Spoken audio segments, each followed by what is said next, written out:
Me dicen que ya está enganchado el presidente de la Nación, Javier Milei. ¿Cómo le va, presidente? Buen domingo para usted. ¿Qué tal, Ignacio? Un gusto enorme hablar contigo. Gracias a usted por atendernos. Muchos temas para conversar con usted, lógicamente, para despejar dudas, para tratar de entender hacia dónde va el gobierno y hacia dónde va la Argentina. Y en especial, arranco por la reaparición de la expresidenta, de Cristina Fernández de Kirchner, que ayer en un acto en Quilmes hizo consideraciones muy críticas suyas y del modelo económico que impulsa este gobierno. Quería consultarle qué pudo o qué sensaciones le dejó ese discurso crítico de Cristina. Algunas ya las trasladó por Twitter, pero me gustaría que usted nos contara qué vio.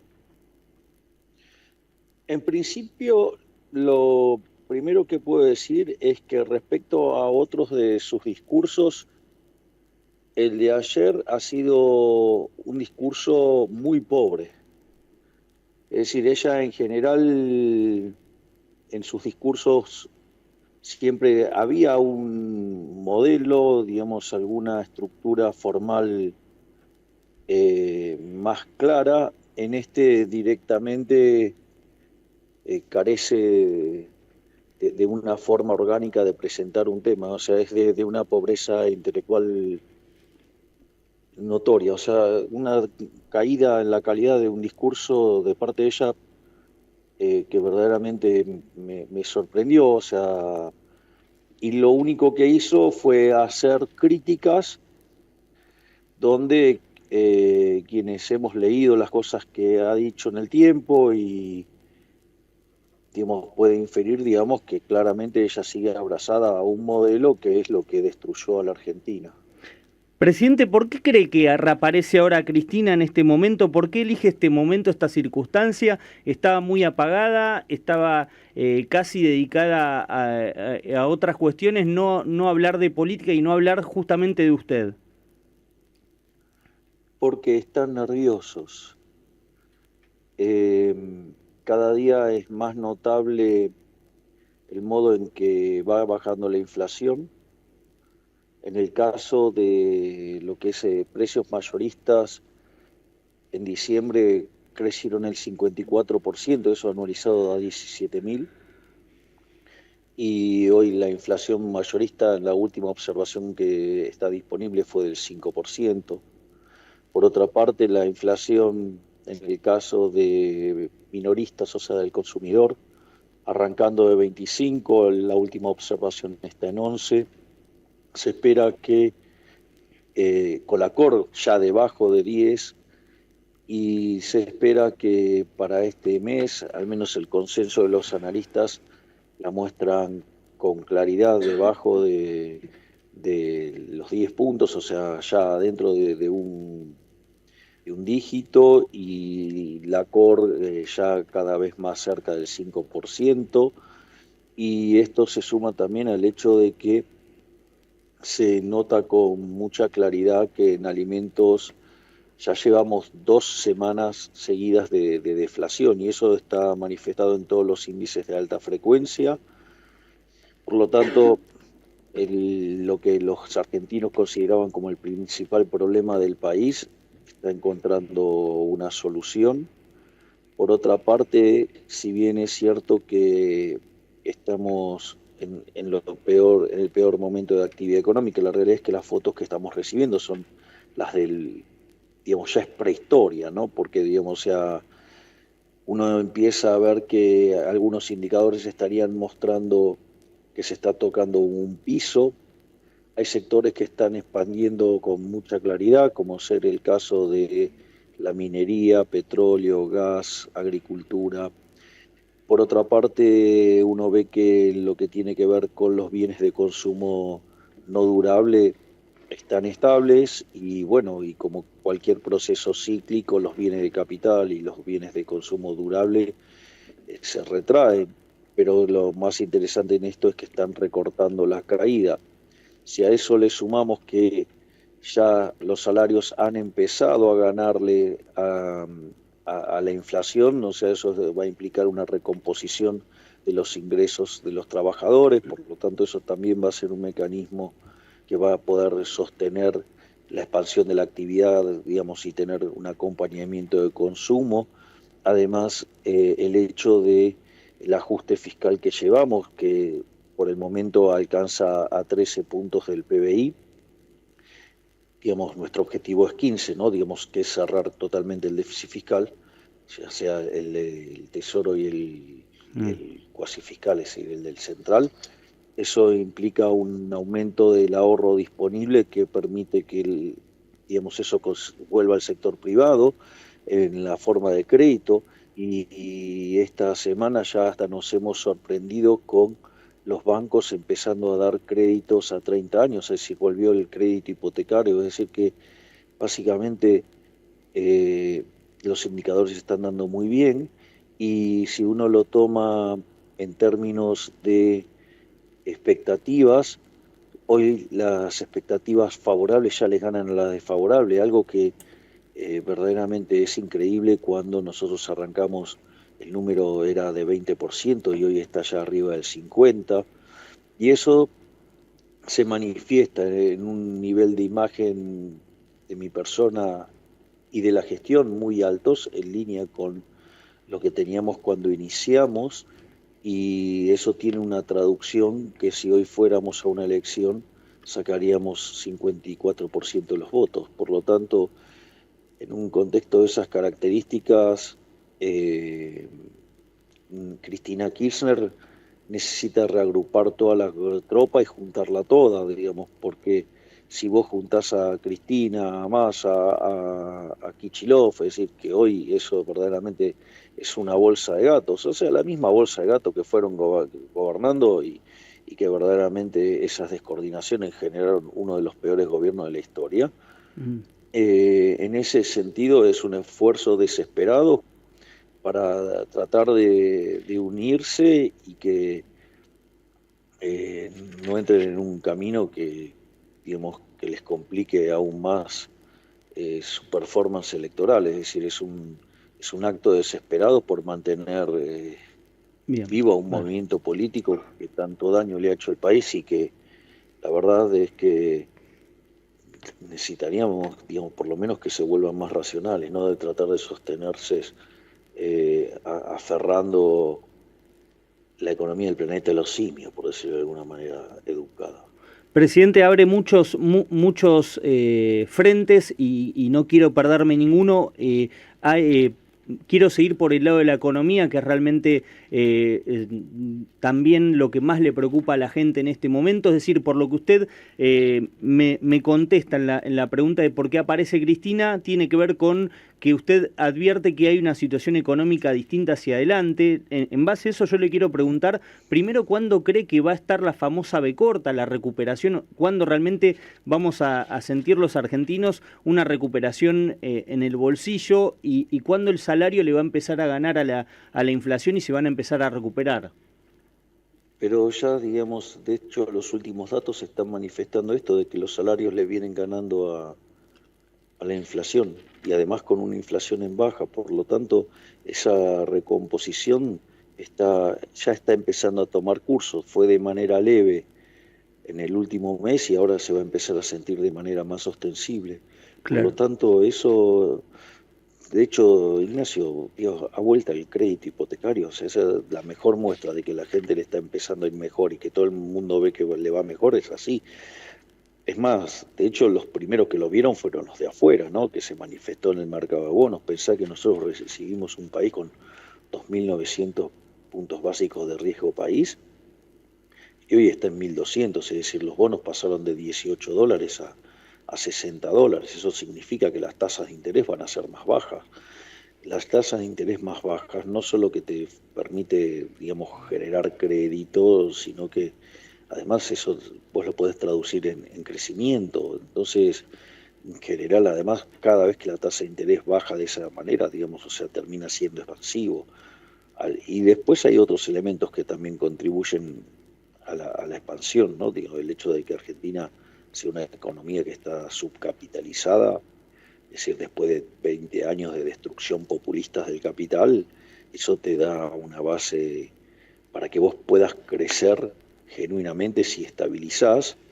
Y además, imagínate que si vos 15 puntos del PBI que vos le sacabas al sector privado para financiar a la actividad parasitaria del Estado y eso lo pones de vuelta a disposición del sector privado, eso también, digamos, va a generar un boom de crecimiento. Por lo tanto, es una cuestión de saber esperar. O sea, te imaginarás que no sos el único que está ansioso en ver que los números mejoren, pero el punto es que los números están mejorando, para que se sienta tarda un poquito más. O sea, digamos, en lo que es el sentimiento, digamos, vos primero lo observás macroeconómicamente y después eso se materializa en términos micros de modo tal que le resulte tangente a la gente. Claro, usted dice la foto que estamos viendo de números son números viejos, son atrasados. Son números viejos, claro, exacto. Ok. Pero o sea, cuando vos mirás números anticipados, ves que todos los números son mucho mejores. Claro. Y de hecho, por algo las expectativas de la gente están creciendo muy fuertemente. Te propongo ver lo que es la encuesta de Areco, o sea, digo, la que hizo Julio Aurelio, y vas a ver, digamos, cómo vos tenés una clara mejora de las expectativas. Digo, eso es impresionante, cómo pasa de niveles de las personas, solo el 20% de las personas creían que de acá a un año íbamos a estar mejor, y ahora ese número es más del 50%. Claro. Entonces, eso son la expectativa muy de la fuertes. gente, dice usted, la expectativa de cómo va a estar la economía de la gente en unos meses, qué está viendo la gente. Usted dice, ahí la gente está sintiendo algo que los números no ven, los números actuales. Claro, pero hay otro dato más que aporta Federico Aurelio, que también me parece que es muy importante, que es cómo ha caído el número de personas que se siente peor o que se siente mal. Ese número cayó de manera muy fuerte. Es decir, cayó más de 10 puntos el porcentaje de personas que en el presente se sienten mal. Y subió también de manera importante los que se sienten bien. Entonces empieza, es decir, si bien la situación presente es complicada, digo, hay cada vez menos gente que se siente mal, hay cada vez más gente que se siente mejor, y las expectativas a futuro están verdaderamente muy sólidas. Por lo tanto, nosotros estamos muy tranquilos. O sea, es cuestión de esperar que lleguen los números y poder demostrarlos. Estamos hablando, por supuesto, con el presidente de la Nación, todos ustedes ya le conocen la voz, pero bueno, no vale la aclaración para el que recién se suma a la entrevista. Presidente, Cristina ayer dijo algo que viene repitiendo sistemáticamente el kirchnerismo. Yo no lo escuché al menos de ningún economista decir esto que le voy a transmitir, pero Cristina dijo que el superávit no tiene sustento, o en realidad que el ajuste en todo caso no era necesario. ¿Qué tiene de eso para decir? ¿El ajuste era necesario? ¿El superávit tiene sustento o no tiene sustento? Son dos cosas distintas, ¿no? O sea, si yo miro la historia argentina, de los últimos 123 años, Argentina tuvo déficit durante 113. Y Argentina debe ser el país más rico del mundo. Nosotros lo recibimos siendo 140. Es decir, que ahí algo malo pasó, y la característica esencial es el déficit fiscal.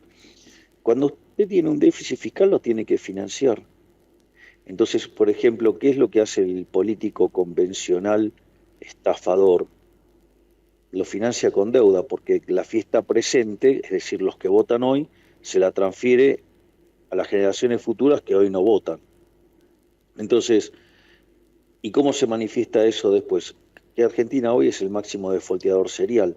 Por eso, digamos, nosotros heredamos un riesgo país de 2.900 puntos básicos. Por eso Argentina hoy no tiene crédito. Por eso, mientras que el crédito en cualquier parte del mundo es 98% del PBI en promedio, en Argentina es 4%. Digo, si usted no tiene crédito, si no puede invertir, si usted no invierte, no acumula capital, si no acumula capital, los salarios reales no mejoran, por ende tiene más pobres y más indigentes. Primer punto. Segundo punto. Otro mecanismo que utilizan los políticos para financiar el déficit fiscal es la emisión monetaria, y vaya que el kirchnerismo lo hizo fuertemente, ¿no? Ahora, esto es interesante porque cuando usted genera inflación, Primero que es el impuesto más regresivo de todos, por lo tanto le pega más fuerte a los que menos tienen, por lo tanto habría que preguntarles a los campeones de la justicia social por qué les gusta tanto el impuesto inflacionario, ¿no? O sea, puede ser que como es una estafa, es un robo, les guste más que los otros, entonces, y porque además no tienen que pasarlo por el Congreso, porque es un impuesto no legislado, pero además distorsiona los precios relativos y al generar esa distorsión, usted mal asigna los recursos y cuando después usted quiere estabilizar, el problema es que al encontrar los precios relativos, los valores de mercado, usted digamos, termina teniendo un montón de proyectos que fueron financiados artificialmente y que van a la quiebra. Claro. Por lo tanto, eso se traduce en una destrucción de recursos enormes que se manifiesta en descapitalización, ¿sí? Y por ende en pobreza. Fíjese que durante la última parte de la década de los 90, el salario promedio puesto a dólares de hoy sería de $3.000 y hoy los salarios son de $600. Es decir, el populismo salvaje de los últimos 20 y pico de años nos ha costado 80% de nuestros ingresos. Entonces, cuando después tenemos que pagar las cosas, no las podemos pagar, no porque las cosas sean caras, sino porque básicamente el populismo salvaje nos destruyó el ingreso. Con esa idea que el ahorro no importa y que lo que importa es el consumo. Entonces, si usted consume, no ahorra. Si no ahorra, no invierte. Si no invierte, no acumula capital, no crece y por ende, digamos, la productividad es paupérrima y por ende se da esta paradoja de que usted tiene hoy trabajadores formales que son pobres, Claro. justamente por eso, y la única forma en la cual se sostiene el empleo Mm. es básicamente destruyendo los salarios reales con una continua aceleración inflacionaria. Y decir que eso es mejor que ese equilibrio, digamos, que es un círculo vicioso, es mejor que sincerar las variables.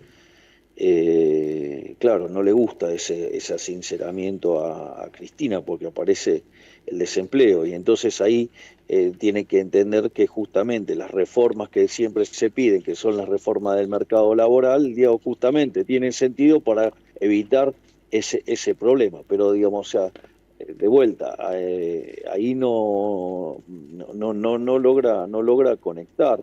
Mm. Digamos, pero no solo eso, digo, Ella dijo que el eh, superávit era por patear pagos, que están pateando pagos y que eso, así cualquiera tiene superávit.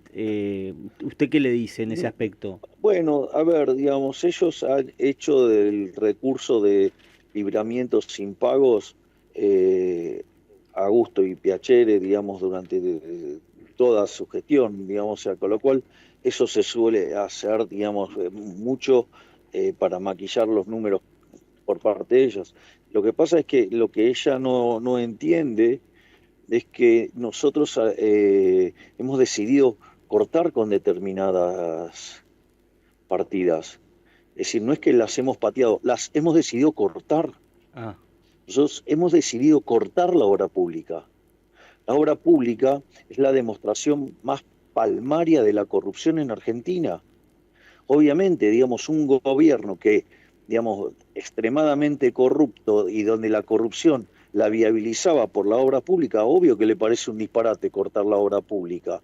Pero sí, nosotros cortamos la obra pública porque es un escándalo de corrupción y es falso que la obra pública genere empleo porque usted la tiene que financiar con impuestos y esos impuestos detrae los ingresos del pagador de impuestos y hace que reduzca la demanda en otros bienes de la economía que sí quería tener y por lo tanto, dígalo usted, en el mejor de los casos lo que hace es mover el trabajo y seguramente que en el medio usted pierde porque ya sabemos que las manos de los políticos son porosas, por eso tenemos tantos casos de corrupción en el kirchnerismo, digamos, los cuadernos de la corrupción no han sido gratis, ¿no? mm, Entonces, en ese sentido, eh, no sé, después dice lo de las provincias, y las transferencias discrecionales a provincias se acabaron. Se acabó esto de que, digamos, los gobernadores tengan que besar el anillo del presidente en Buenos Aires. Se terminó, no hay más transferencias discrecionales. Entonces, no es que, digamos, después cuando dice lo de las universidades, miente, porque, digamos, los que le recordaron a las universidades fue el gobierno anterior. De hecho, en el último año del gobierno anterior, que estaba ella, digamos, se le cortaron 70.000 millones de pesos a las universidades. Sin embargo, nosotros hemos aumentado sustancialmente la partida a las universidades y se las hemos transferido, por lo tanto, ahí miente. Y por otra parte, los pagos de CAMESA, digamos, se van a hacer a mitad de año, se van a hacer en el mes de junio. Claro. O sea, con lo cual nosotros a lo largo, digamos, de lo que son los primeros 5 meses del año, nosotros estamos generando mucho superávit financiero para, digamos, compensar lo que va a ser el aumento en las partidas por el pago de CAMESA y lo que va a ser el pago de los aguinaldos. Entonces, nosotros, digamos, cuando vengan esos números, digo, van a ser, digamos, operativamente vamos a quedar en déficit, pero con todo lo acumulado antes, las cuentas, digamos, siguen equilibradas, que es lo que importa, que el acumulado quede equilibrado. Es decir, entonces, en ese sentido, digamos, nosotros, el superávit, digamos, tiene mucha motosierra y alguna parte de las licuadoras que cuando se conviertan en permanente, digamos, básicamente se van a traducir en ajuste. Y también es falso que cuando dicen, digamos, que el ajuste no tiene nada de motosierra y que tiene todo de licuación, y en realidad, básicamente, nosotros el ajuste del fisco son 5 puntos del PBI. Digamos, una parte está conseguida con mayores impuestos, 1,5 puntos, y 3,5 puntos con baja de gasto. Y solamente tiene licuación 0,4 en 3,5. Es decir, para que te saco la cuenta, para ser exacto. 3,1. O sea, 0,4, sí. Dividido 3,5. Es decir, de licuación solo tiene el 11%. Y tiene 11%, digo, porque tardaron en darnos la fórmula para que ajustemos la remuneración de los jubilados. Presidente, Por lo tanto, o sea, el 90% del ajuste es motosierra. El 90% del ajuste es motosierra y solo el 10%... Si querés el requisito, el 89% del ajuste es motosierra. Claro.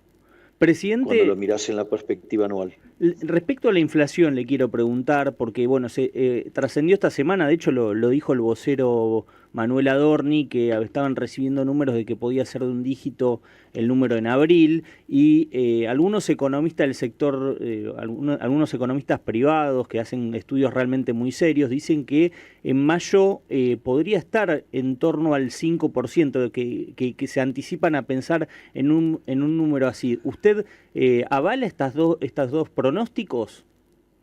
A ver, lo que está ocurriendo es lo siguiente. Para este mes, o sea, abril, la COR va a dar muy cerca de 5. Y la total va a terminar dependiendo del impacto de los aumentos de tarifa. Entonces, eso es lo que va a determinar si llega a estar o no en torno, digo, arriba o abajo de 10, por decirlo de alguna manera. Pero digo, el mes que sigue, lo que vos tenés es que vas a tener mucha más dominancia de los elementos de la COR y claramente, digo, sin dudas, en mayo tendría que estar en un dígito y cada vez más cerca digamos, del 5%, pero de vuelta, eso es si nada raro ocurriera, digamos, pero bueno, digo, la vida también pasan cosas, así es que por eso nosotros en general, digamos, no hacemos proyecciones, o sea, pero eso es lo que estarían mostrando los números de los analistas. Claro. Presidente, el mensaje para los jubilados, en este programa escuchan muchísimos jubilados, usted lo ha podido escuchar en algún momento, escucha muchos jubilados. ¿Cuál es el mensaje para los jubilados de cara a lo que viene? Cuando haya una recuperación sostenida, ¿el gobierno va a de alguna manera a compensar lo que perdieron en este tiempo? A ver, Ignacio, el tema es el siguiente. Los jubilados con la fórmula que venía, ¿sí? hubieran perdido 2 puntos del PBI este año. Con la de Alberto Fernández. Exacto. Nosotros estamos haciendo una recomposición que le devuelve 1,6.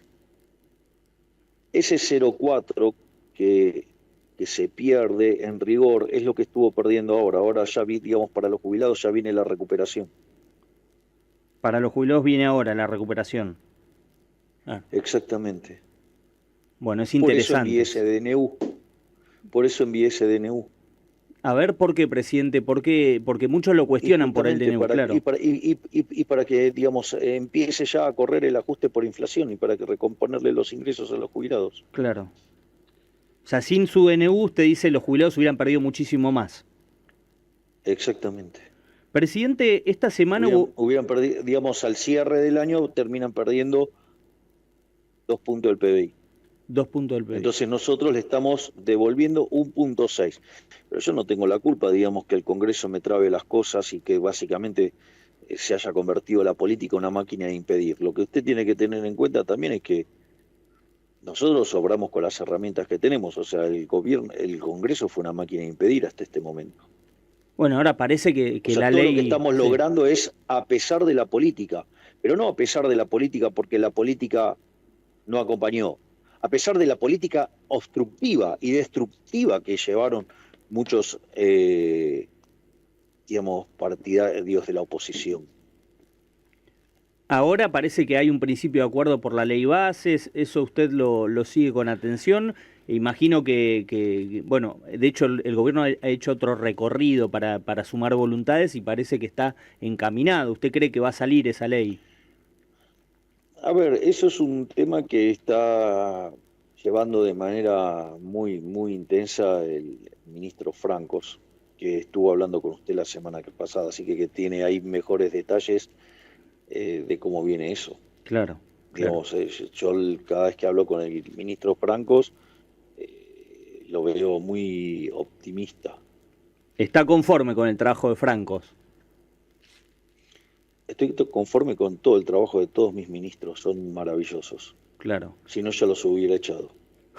Esta semana justamente tanto Santiago Caputo, su principal asesor, y Sandra Petovelo, la ministra de Capital Humano, fueron cuestionados por la marcha universitaria, presidente, que quería bueno, conocer su visión sobre estas críticas que recibieron estos dos ministros y también un balance sobre la marcha. Lo leímos en Twitter, por supuesto, pero es interesante saber qué vio, porque bueno, muchos dicen, dentro de ese millón de personas que se movilizó en todo el país, había muchos simpatizantes y votantes de Javier Milei.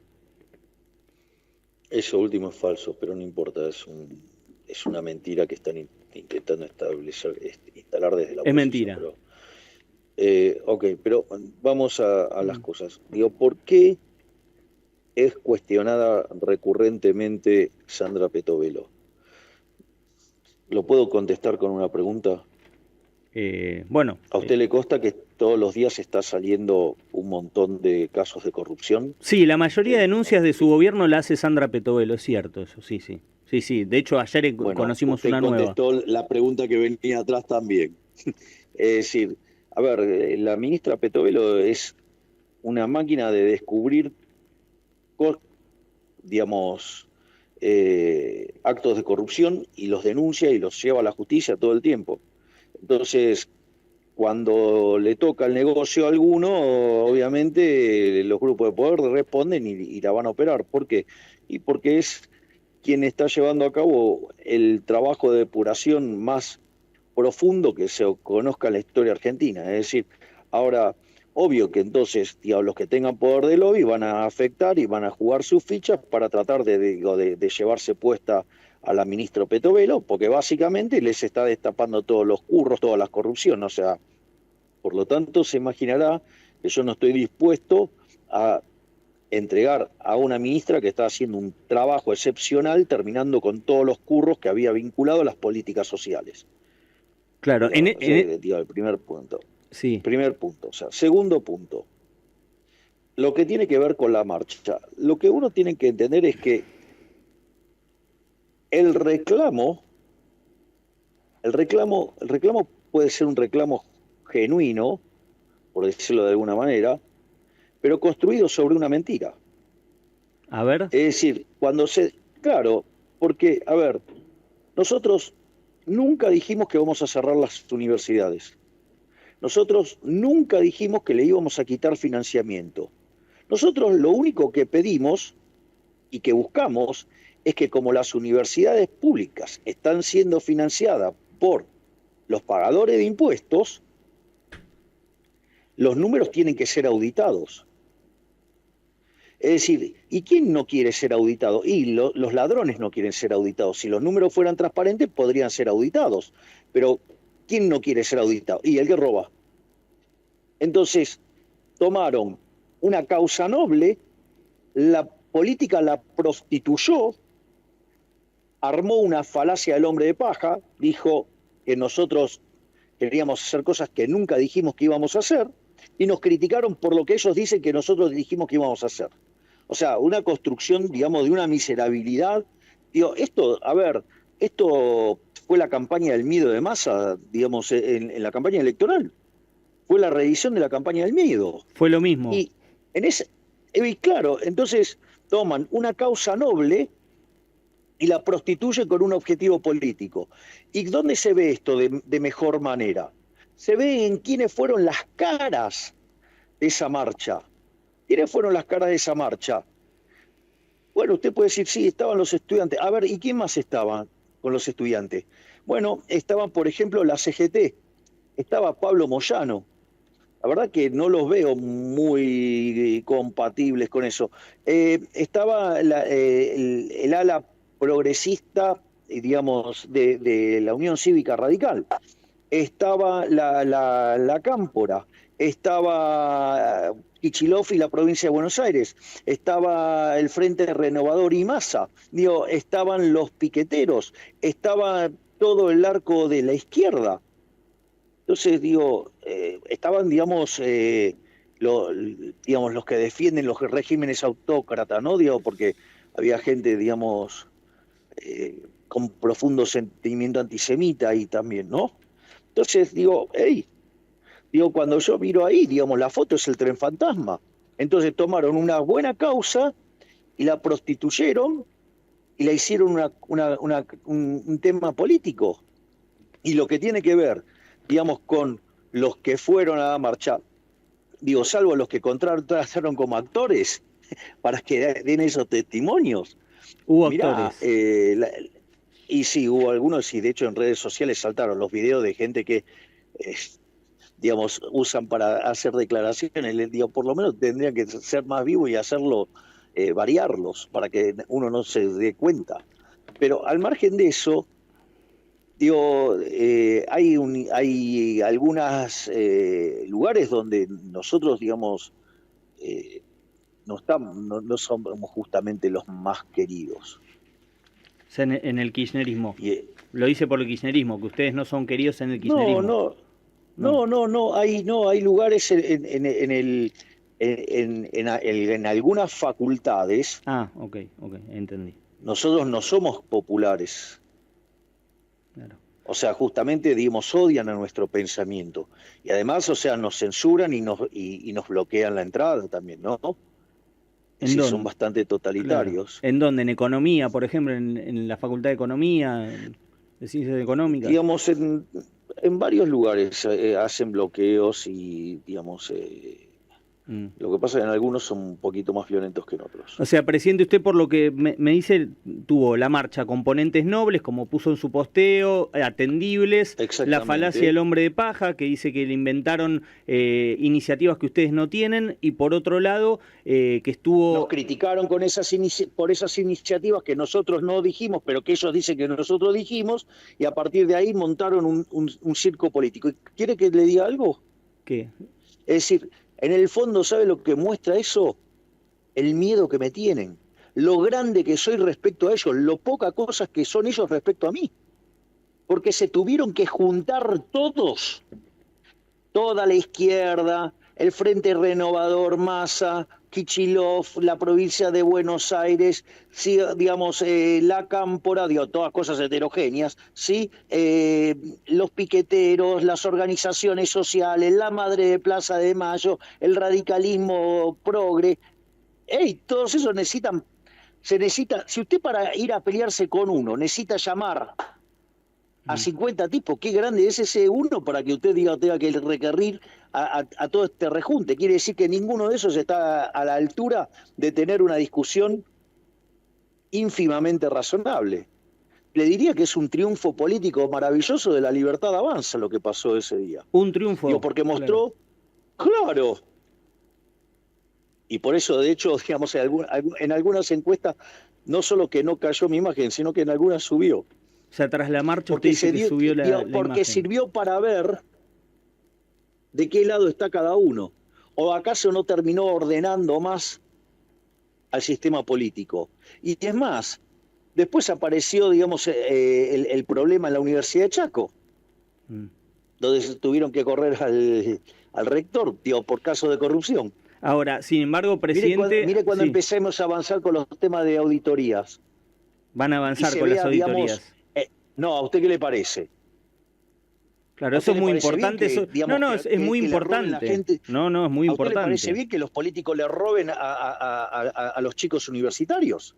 Bueno, yo creo que en algunas universidades puede ocurrir, no en todas, lógicamente, pero Bueno, pero por eso revisemos, a ver, donde hay recursos, digamos, que son pagados por los pagadores de impuestos, digo, tienen que ser auditados. Claro. Es decir, ¿cuál es el problema? ¿Por qué no pueden ser auditados? ¿Qué, tienen negocios turbios? Digo, si estuvieran limpios podrían ser auditados libremente. Pero la pregunta es, ¿por qué no quieren ser auditados? ¿Por qué al exigirles la auditoría, que no las hacen hace 10 años, por qué se ponen como se ponen? Digo, principio de revelación los deja en evidencia, digamos que son delincuentes entonces. Claro. Y entonces, como no quieren ser auditados, arman una mentira sobre nuestras propuestas, sobre esa mentira arman una marcha, engañan a la sociedad, digo, con la connivencia de algunos operadores mediáticos, y construyen una marcha que lo único que muestra es tratar de, digamos, de amuchar a todos los enemigos de la libertad. Impresionante, digamos, quedaron todos en evidencia. Ahí estaban los enemigos de la libertad.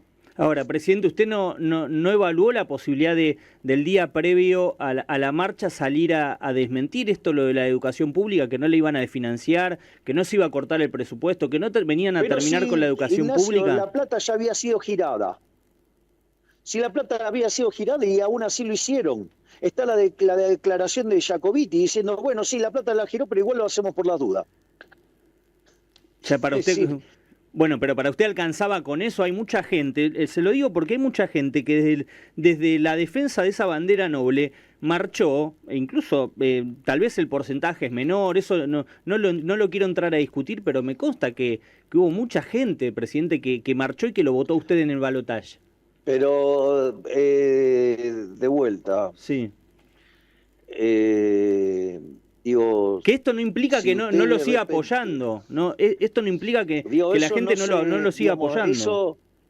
Eso, digamos, te diría que no se ve. Digo, eso es una construcción que están inventando. Es decir, eso sería una cosa muy, muy minoritaria. Muy minoritaria, dice usted. Bueno, es importante que usted diga lo que cree. Perfecto. Sí. Perfecto. Digo, y si vamos a hacer, digamos, efecto impacto, digamos, la cadena que yo hice el día anterior, digamos, llegó casi a la mitad de los argentinos, o sea, que lo cual le llegó a 23 millones de personas. Claro. Si lo miro en términos del tuit de respuesta, tiene 10 veces más de lo que se movilizó acá. O sea, bueno, o más todavía, pero bueno, no importa. O sea, usted dice que le terminó beneficiando más porque revela a la oposición y revela qué intereses defienden esas buenas banderas. Okay. Exactamente, muestra cómo hace política la vieja política. Toma una causa noble, en realidad frente a un curro, frente a algo turbio, un pufo de la política, lo disfraza de una causa noble, engaña a la gente y termina haciendo política y los terminó dejando de manifiesto que son los enemigos del progreso, son los enemigos del bienestar, son las mismas caras que hundieron a la Argentina. ¿O usted cree que, digamos, o sea, Argentina sale con las ideas de Delía, con las ideas de los piqueteros, con las ideas de Kicillof, con las ideas de la Cámpora, con las ideas de la izquierda, con las ideas de las madres de Plaza de Mayo? Digo, con las ideas de la CGT, con las ideas de Moyano. Digo, esas ideas son las que en los últimos 100 años destruyeron el país. Bueno, estaban todos ahí. Y son tan débiles que para enfrentar a un solo espacio se tuvieron que juntar todos, y aún así, digamos, con el correr de las horas la gente se va dando cuenta que en realidad usaron una causa noble y la prostituyeron para hacer política de la más rancia y decadente que tiene Argentina. Presidente, lo quiero llevar esta semana hubo, en medio de la marcha incluso, un pronunciamiento muy claro, muy contundente de la Corte Suprema de Justicia en favor del DNU, rechazó una presentación que hizo el constitucionalista Andrés Gil Domínguez, ya se suma a otros pronunciamientos que hubo por parte de la Corte Suprema. Le quiero consultar por la relación con la Corte Suprema, ¿cómo la definiría usted? En base a esto que ha ocurrido en los últimos tiempos, si le hubiera gustado que los fallos salieran antes. Bueno, yo creo que si hubieran salido antes, hubiera habido menos tensiones políticas o nos hubiéramos evitado algunas barbaridades que se han dicho en el Senado para justificar los votos. Hubieran quedado más expuestos los senadores frente a qué es lo que no les gusta del DNU, porque el DNU básicamente tiene devolver libertades individuales a los ciudadanos, ir a estructuras de mercado más competitivas y terminar con los curros de la política. Me parece que el problema estaba con la última parte, y por eso, digamos, o sea, pero bien, ahí de vuelta, esa votación que dicen que es mala, digo, a ver, nosotros tenemos 7 senadores, votaron 25 a favor, a mí me parece que es impresionante eso, cómo ha mejorado la aceptación de las ideas del cambio hacia la libertad. Y lo más interesante es que todos los que quedaron en rojo, los que votaron en contra, está claro que son los enemigos de la libertad, digamos que son los que quieren seguir utilizando el Estado para estafar a los argentinos. Claro. Claro. Es decir, usted por lo que me dice, infiero que le hubiera gustado un fallo más rápido de la Corte Suprema y yo creo que si la Corte Suprema hubiera fallado más rápido, hubiera bajado niveles de tensión y hubiera ayudado más a los argentinos. Pero bueno, es un poder independiente, claro, y tiene sus tiempos y hace lo que le corresponde acorde a lo que el criterio que la Corte determine. Y hacia adelante, presidente, ¿cómo imagina ese vínculo? Usted sabe muy bien, yo se lo tengo que decir porque lo he dicho muchas veces, yo he sido muy crítico de la postulación del juez Ariel Lijo, sobre todo por justamente las cosas que van trascendiendo de su hermano, de Alfredo Lijo, algunas cuestiones que son vidriosas, y la verdad que es una elección que el nombre del Lijo que ha generado mucho ruido en sectores republicanos, en sectores que han hecho mucho por la defensa de la República y que tienen en la justicia la única esperanza de que la Argentina cambie, porque bueno, el avance contra las causas de corrupción tiene que ser foco central de una república, y la verdad es que los accionarios del Lijo han dejado mucho que desear. Yo le quiero consultar por qué eligió al Lijo. A ver, yo le hago una pregunta. ¿Y pregunta, quién lo metió preso, Vudú? Ariel Lijo. La tengo con Alfredo Lijo, mire listo. usted. Entonces, digamos, me parece que cuando usted entra en esos detalles puristas, la realidad es que si usted se pone a hacer eso, usted puede encontrarle de todo a todo el mundo. Es decir, la diferencia es si le gusta o no le gusta según quién está alineado y se justifica desde digamos, de agarrarse de eso, pero seguramente, digo, usted pusiera otra, podría hacer, digamos, críticas y todo, digamos, porque hay un problema en cuanto a la justicia, que es algo que nosotros sí estructuralmente, digamos, intentamos corregir, y que estamos avanzando para darle más independencia. Por lo tanto, ¿Usted digamos, confía en críticas así usted podría... en la idoneidad y en la transparencia del hijo? No, Yo yo se lo creo que, aclaro, yo digamos, le digo que no. digamos, yo Claro. lo que creo es Sí, que, sí. digamos, Mm. hay que evaluarlo en el contexto en el cual uno está y, digamos, o sea, y tanto, digamos, el nombramiento de Mansilla, de García Mansilla y de hijo, digamos, van con una estrategia, digamos, que va a llevar a una corte que tenga un formato que sea más acorde a respetar la Constitución. La nueva composición de la Corte, si se vota el pliego de García Mansilla y del hijo, va a ser una Corte más apegada a la Que va, Constitución.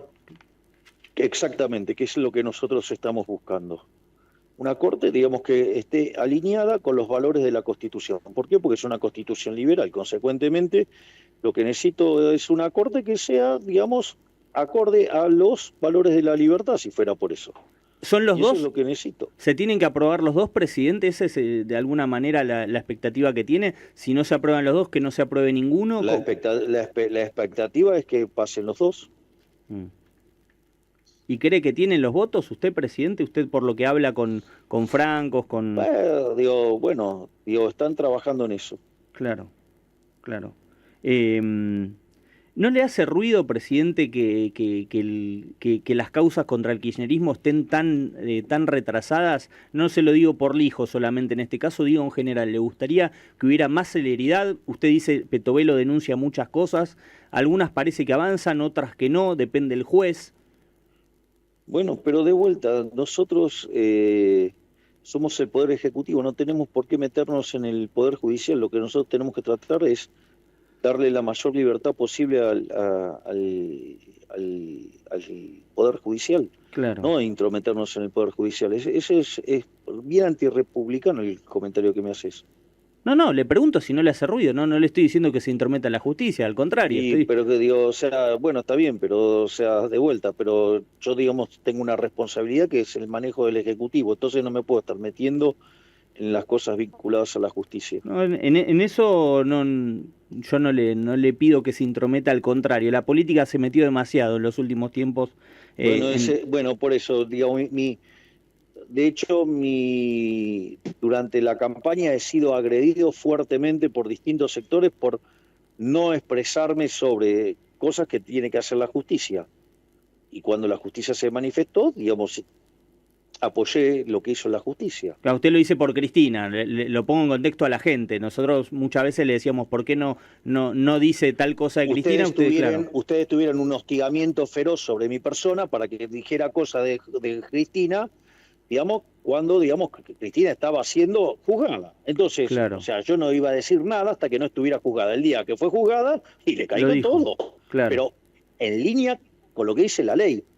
Es decir, ¿por qué? Porque en ese momento, cuando ustedes me hostigaban, justamente era diputado, con lo cual estaba en otro poder. Entonces, si creemos en la independencia de los poderes, no podemos estar haciendo lo contrario o tratando de empantanar la opinión pública digamos, para que se parezca a lo que nosotros queremos. Claro. Eso me parece absolutamente antidemocrático, antirrepublicano, absolutamente desleal. Entonces, si yo creo en la independencia de la justicia, no tengo nada que decir hasta que no esté el fallo. Ahora, cuando está el fallo, digamos, a ustedes también les consta que ahí caí con toda la fuerza. Claro. Presidente, ¿tiene un nombre para la procuración? ¿Ustedes lo van a mandar pronto ese pliego para que es un tema clave en el proyecto de justicia que tienen de avanzar con la implementación del sistema acusatorio? Sí. Eso lo estamos evaluando. O sea que en el corto plazo podría haber una definición, no, incluso podría ser el propio Casal, no sé, digo, están evaluándolo en este momento. De hecho, Casal hace un muy buen trabajo. Hace un muy buen trabajo Casal, claro, es una posibilidad.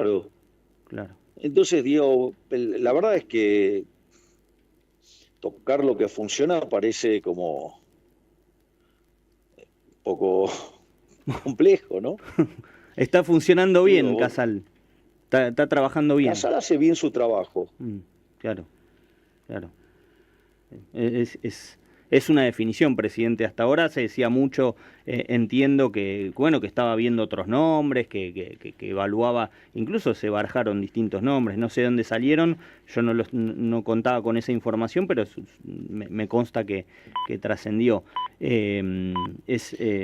Sí, es muy No importante hace lo que usted. falta que le diga a Ignacio la cantidad de mentiras que se crean todo Sí, el tiempo. sí.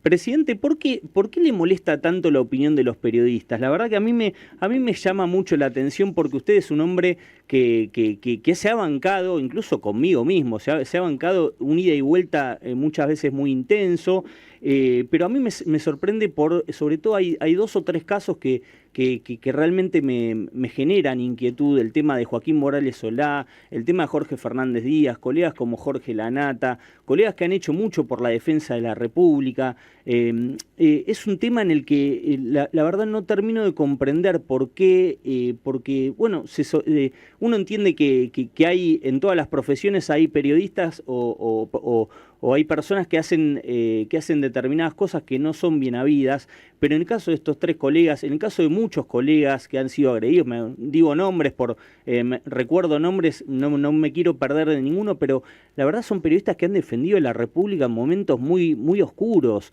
en momentos de que Cristina quería llevarse puesta las instituciones, bueno, que han estado en defensa de la Constitución, como dice usted. ¿Por qué, presidente? Mi problema, digamos, es cuando mienten.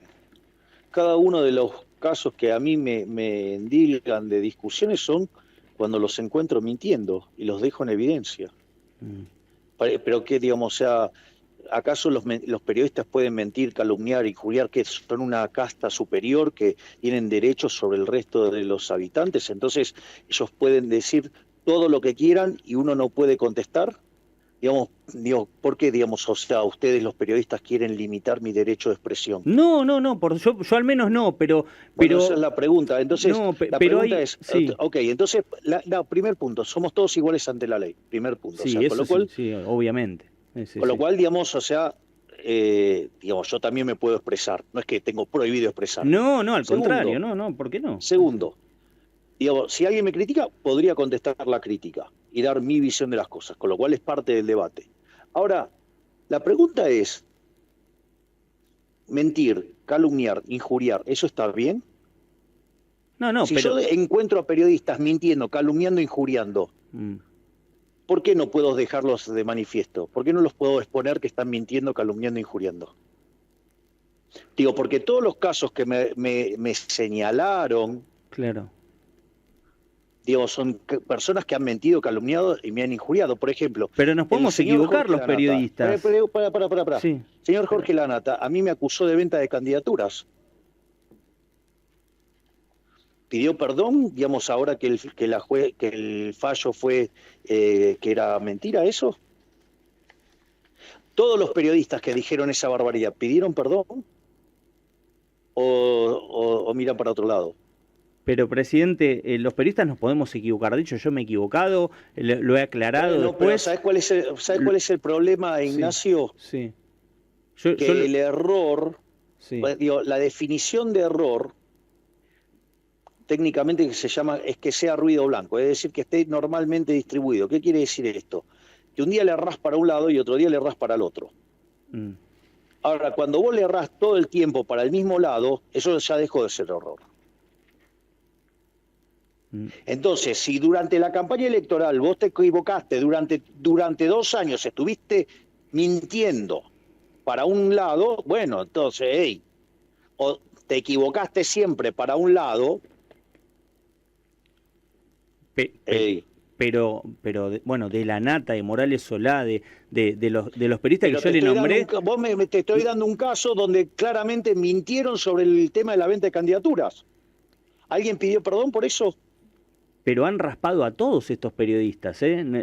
La pregunta es, pero, ok, digo, yo no te niego lo que digo es, y en el caso, digamos, de todas las mentiras que dijeron sobre mí, ¿pidieron perdón por alguna? Sí. Eh, Digo, porque vamos y saquemos el archivo, yo no tengo problema. Yo le saco el archivo a todo y le muestro cada vez que le mintieron.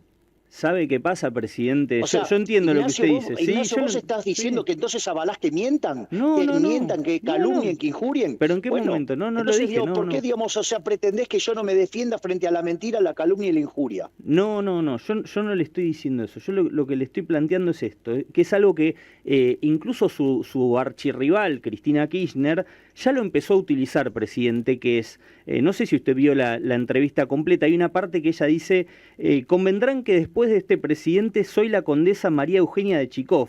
No me jodan con esto, la Hablaba verdad de no los era... modales. Claro. Hablaba de los Claro, modales. y yo le digo lo que yo creo, que es que Cristina está preparando el terreno. Dios quiera que la Argentina ahora se recupere, que le vaya muy bien, que la economía florezca, que Cristina sea una etapa oscura en la historia de la Argentina. Lamentablemente en la época de Macri se suponía que Cristina no volvía más y que Cristina volvió y volvió peor, quedó claro, volvió con Alberto Fernández, volvió con el tren fantasma, como usted dice. Pero ¿sabe qué? Cristina está preparando el terreno para si el día de mañana a ella, a su hijo, a su Guado de Pedro, a Axel Kicillof, le toca volver al poder. Tal vez a usted le va muy bien 8 años y tal vez el kirchnerismo vuelve en 12.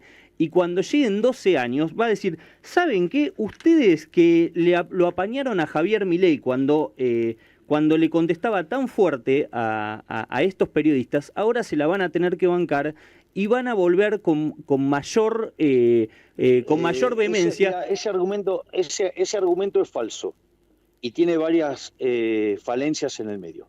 Primero te aviso que el kirchnerismo perseguía a los periodistas. Pero claro, pero le estoy diciendo, yo se lo estoy admitiendo. Para. Déjame terminar. No, sí, por supuesto. Perdón. Primero, el kirchnerismo perseguía a los periodistas. Nos escupían, presidente, nos escrachaba mandaban la FIP, no se escupían. Por eso. ¿Quiere que le diga lo que hacía el kirchnerismo? Perseguía periodistas, escrachaba periodistas, y eso no es lo que está pasando ahora. Yo lo único que digo es, si ustedes mienten, los voy a dejar en evidencia. Pero nos podemos equivocar. Es decir, si ustedes mienten, los voy a dejar en evidencia. Entonces, ¿qué es lo que estás defendiendo, Ignacio? No, que los periodistas mientan, es un debate, que los periodistas se ensucien. Presidente, es un debate que tiene un sustento, que no va, yo nombro personalmente porque son 3 colegas que admiro, pero yo te nombro casos que claramente mintieron respecto a mí. Y te estoy diciendo, por ejemplo, un caso muy concreto donde mintieron y es tanta la mentira que inventaron que fue a la justicia y la justicia demostró que era falso. Claro. ¿Pidieron perdón por eso? No. O sea que se arregla con un pedido de perdón. Si los periodistas reconocen lo que usted cree que es mentira, se arreglaría, dice usted. Pero de hecho no tendrían que tener ningún problema cada vez que, digamos, o sea, tengo una discusión con ellos, porque yo lo que les marco es solamente cuando mienten. Lo que pasa es que les molesta que les diga que mienten. Sí. Porque el error siempre del mismo lado da a entender que hay intencionalidad también. Cuando vos te equivocás siempre del mismo lado, da a entender intencionalidad. Claro. Presidente, un mensaje final para los argentinos que escucharon... yo me voy a hacer cargo, para mí fueron mentiras de Cristina, para mí es una persona que está, después de lo que fue el fracaso de Alberto Fernández, desesperada, y al menos lo que yo creo es que sale con un objetivo claramente político de cara al año que viene y de cara en defensa propia de sus intereses, pero que escucharon algunas cuestiones. ¿Cuál es el mensaje para esos argentinos? ¿Hay salida, hay futuro, presidente? ¿Cuándo se va a ver esta salida? Después de 100 años de destrucción populista, nosotros hemos emprendido un cambio de 180 grados. Estamos sentando las bases para que Argentina en 40 años sea una de las principales potencias mundiales. Y los principales beneficios se notan siempre en los primeros años. Por lo tanto, vamos a salir y vamos a estar bien, y lo que necesitamos es mantenernos en esta línea y no perder la fuerza de voluntad de seguir avanzando hacia las ideas de la libertad. Cuanto más libres seamos, mejor vamos a estar. ¿Cuándo empieza la etapa, cuándo cree usted que va a empezar a hacer lo que usted, de hecho, decía en campaña, de bajar impuestos, que es su gran obsesión, presidente?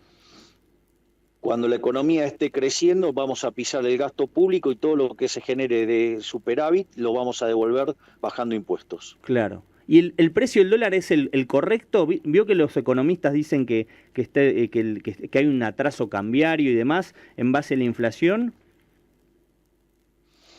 Son los mismos economistas que decían que había que poner el tipo de cambio en 600 y que la inflación iba a ser mucho más alta. Y que cuando hicimos lo que hicimos dijeron que se iba a ir a 6.000, a 10.000. ¿Y dónde está?